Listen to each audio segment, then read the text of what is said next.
Hello chess fans, this is Rick from Chess to Impress with an update on the World Championship 2020, who will challenge Magnus Carlsen for the world title at the end of that year. The qualifiers for the Candidates Tournament, which will be held in early 2020, have started.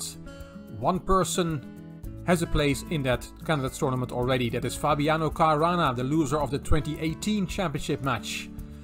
The two finalists of the Chess World Cup 2019 will also qualify for the Candidates Tournament, as well as a top finisher in the FIDE Grand Swiss Tournament 2019, that is a new event in the World Championship cycle. It will be held in the Isle of Man. The top two finishers in the FIDE Grand Prix 2019 will also qualify. I've put that in red because that is what this video is about, and that's the only event that has started already. One player will qualify by rating, and one wildcard will be selected by the organizer, and that makes up 8 players who will do battle in the Candidates Tournament, and the winner of that Candidates Tournament will challenge Carlsen at the end of 2020. As I said, the FIDE Grand Prix has started. The first event was in Moscow in Russia. Jan Nepomniachtchi won that event. You can find a link to the videos I made on that event underneath this video. 3 more events will be played in the FIDE Grand Prix: Riga, the capital of Latvia, Hamburg in Germany in November, and Tel Aviv, Israel in December. This video is about the Riga event. 16 players are doing battle in a knockout format, 2 classical games followed by a tiebreak if needed. I will show you the bracket of this tournament at the end of this video, but first let's play some chess.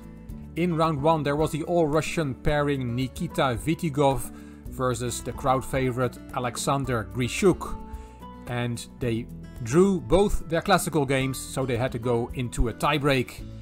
The tiebreak consisted of rapid games, then blitz games, and if needed an Armageddon game. In this video we're going to look at the first of the rapid games.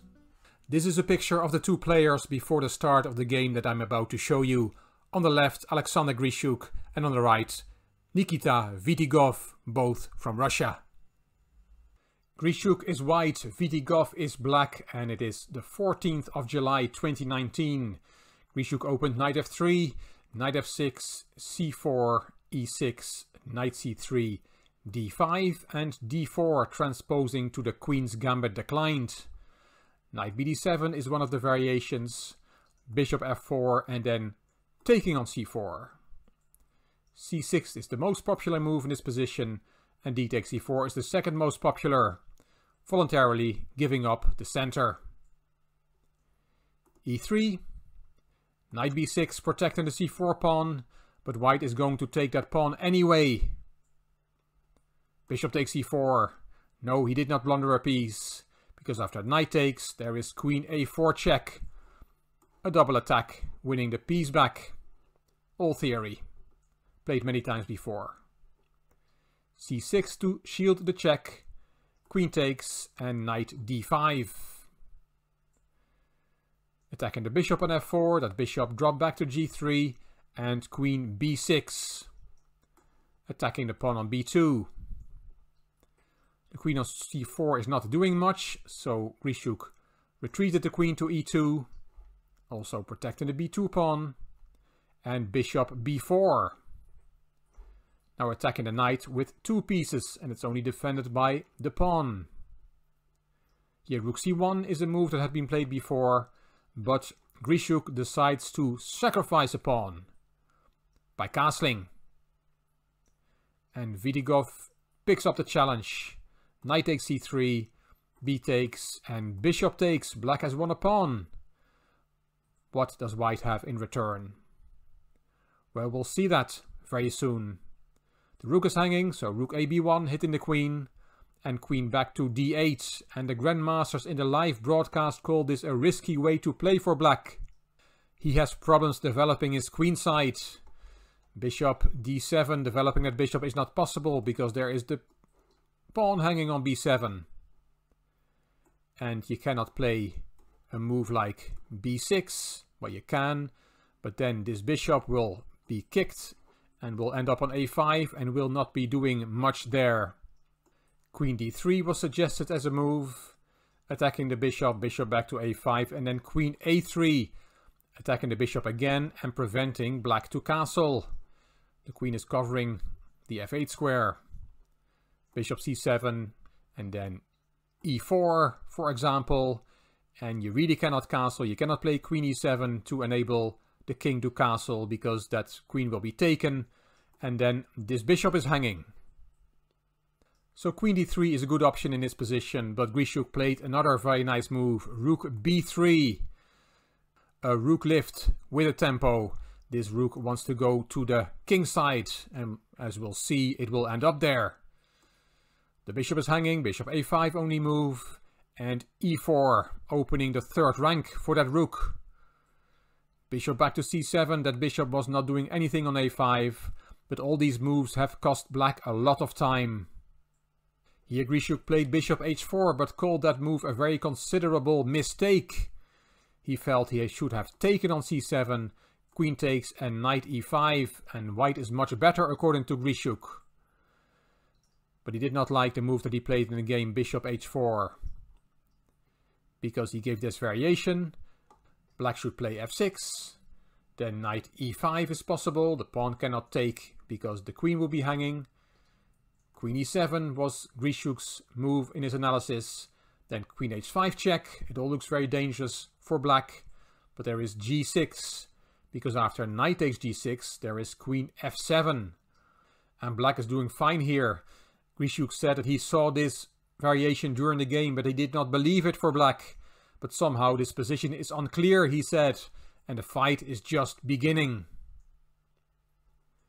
So after bishop h4, f6 should have been played by Vitigov. But he played queen d7 instead, saving the queen from the attack from the bishop. Rook d1, developing the rook, protecting d4 so that the knight can jump without dropping that pawn on d4. And here f6 is really the only move to keep the game going, but here Vitigov blundered. In this position he castled. And in his interview after the game, Vitigov said, "I should learn the basic rules of chess, that you have to keep your king safe, because that king is very unsafe. He's castling against the storm. The king on g8 is very vulnerable, as we'll see.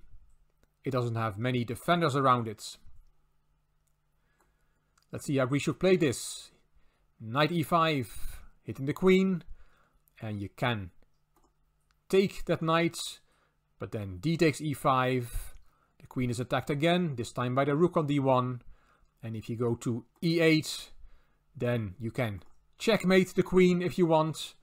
But even stronger is bishop f6 instead, a move we also see in the game. White wins. If after bishop takes e5, d takes e5, you play the queen to c7, then also bishop f6 is a winning move. We'll see some variations after bishop f6 in a moment. So all that after knight e5 and then taking that knight. But Vitigov played queen e8 instead. And now we see that same shot. The only winning move, bishop h4 to f6. What a great shot from Grzesiuk. Stopping the f-pawn and ready to take on g7, opening black's king's position. If you take that bishop, g takes f6, then queen h5 with a forced checkmate. Let's give an example. Bishop takes e5. We're not going to take back. We just play rook h3, and there's no defense against checkmate. h6, queen takes, and mate on h7 or on h8. Nothing black can do against that. So what to do after bishop f6? Taking the bishop, as we just saw, does not work. It leads to checkmate in only a few moves. Bishop d8 was tried by Vitigov, desperately trying to get some defenders organized for his king. But now the point, bishop takes g7, shooting a big hole in the protection of the black king. Vitigov took the bishop, rook g3 check. There is that rook that was lifted to b3. It's now coming to the king's side with immense strength. King h8 and the last move of the game, Queen h5. Vitigov resigned here. He's just going to be checkmated, Rook h3 and checkmate on h7. There are a few variations. What if you play f6? Well, then there's a very nice win for white, and it's so nice that I'll ask you to look at this for yourself if you want. You can put the video on pause and find white's move that wins the game on the spot. It took Grandmaster Mirosnichenko a few seconds to find it. It is queen takes e8. Beautiful. Because if you take back, then there is this very nice checkmate with the knight. One more variation after queen h5. You can also play rook g8. But it doesn't work because now knight takes f7 check comes straight away. You only have one legal move and that costs you the queen. And white is a queen up for 2 bishops. Crushing win from Grishuk, who also won the second game with black and advanced to the second round. And I really like that quote from Vitigov. Don't forget, he's a very strong grandmaster who almost became Russian champion last year. He said, I should learn the basic rules of chess and keep my king safe. As we just saw, that rule of thumb applies even to top grandmasters. And this is the bracket of the World Chess Grand Prix in Riga. As I'm recording this video, we have reached the semi-final stage. You can see in round 1, Karyakin beat Giri, So beat Hare Krishna, Duda beat Svidler, Mamedyarov beat Dubov, Grishuk beat Vitigov. We saw the first game of the tiebreak of that match. Yu Yangyi beat Aronyan, and Topalov, surprisingly, beat Hikaru Nakamura. Vachier-Lagrave beat David Navarra from the Czech Republic. In the quarterfinals, So beat Karyakin in a tiebreak, Mamedyarov beat Duda, Grishuk beat Yu, and Vachier-Lagrave beat Topalov. In the semi-finals we see So against Mamedyarov and Grishuk against Vachier-Lagrave. And there is still time to vote in our game. Myself against the Chess to Impress viewers. I played d4, you played knight f6, c4, g6, knight c3. It is your turn, your third move. You can put your move in the comments and then you will be in the draw. I will raffle a chess book amongst the viewers who have taken part in this game at the end of the game. It is the mating game written by international master Jovanka Huska and James Essinger. And it is made available by my sponsor, The Beste Zet, a web shop for chess books. I hope you will take part in our game. And I'll announce your third move and my fourth move in Sunday's video, which is traditionally about a viewer's game. I hope you liked this video. If you did, please give it a thumbs up. Please subscribe to the Chess to Impress channel and please leave a comment. If you liked the video, it would be great if you could share it on social media by clicking the share button on YouTube. You can find me on Instagram, on Twitter and on Facebook. I put the handles there. This is Rick for Chess to Impress. Thank you for watching.